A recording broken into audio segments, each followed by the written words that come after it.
advisor, and Mr. Trump's senior advisor, Lieutenant General Michael Flynn. General, great to have you back on the show tonight. All right. Hey, thanks for having me, Justin. Thanks for having me. Appreciate it. All right, General. It's so good to have you back.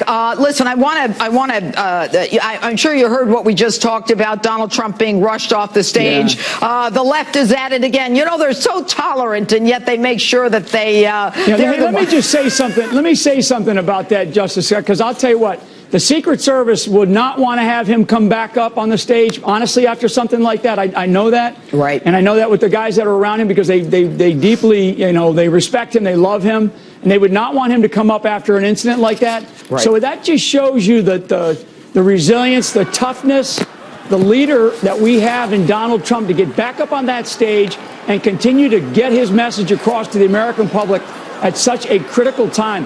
I mean, something like that is not a minor incident. This is a big, big deal.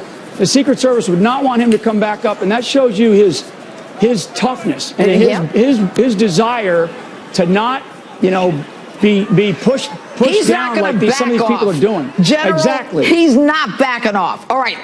There's no doubt about it, but I want to ask you a couple things. Look, you were appointed by President Barack Obama as the twice director of National Intelligence Agency, as well as what's the other agency? Well, the Defense Intelligence Agency, and also as the Assistant Director for National Intelligence. Okay, so at some point there is a separation of ways, and it pretty much is right after Obama says that ISIS is the JV team. The following month, you come out and you say to Congress, they're going to be one of the most dangerous terrorist organizations, and the marriage is over at that point. Yes? Yeah, I mean, ISIS, as we've seen, they have been expanding ever since we unplugged out of Iraq in 2011.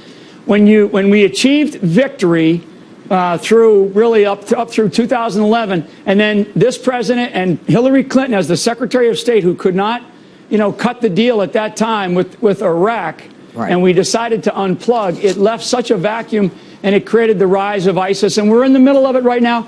And ISIS, as it stands today, is in about 32 countries, probably more than that.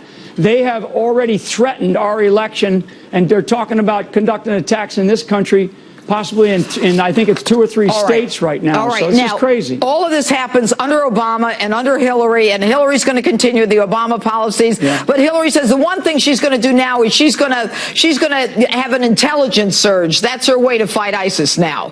What do you think of that? Yeah, I mean, I don't know what that means.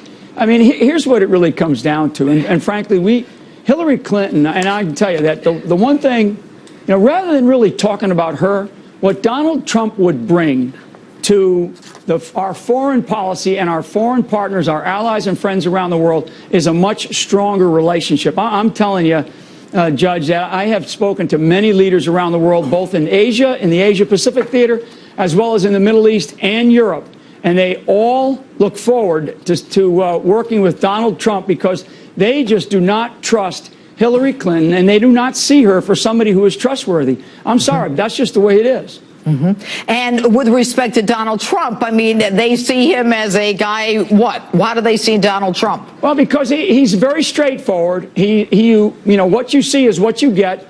He is somebody who is honest when he comes to to dealing with leaders. I mean, he is a leader that they can respect. He is someone who has gained an awful lot of respect in the year and a half that he's been involved in this political campaign that he's been a part of. And I think what they see is somebody who demonstrates extraordinary leadership skills, who they're going to be looking up to, and they're going to be looking forward to working with the United States of America, where we have dumped allies and friends under this administration, to include Hillary Clinton, around the world, and they have no idea, Judge, what our current situation, what we are. They're so uncertain about our policies and what we stand for. All right. General Michael Flynn, thanks so much for being with us tonight. And Governor Mike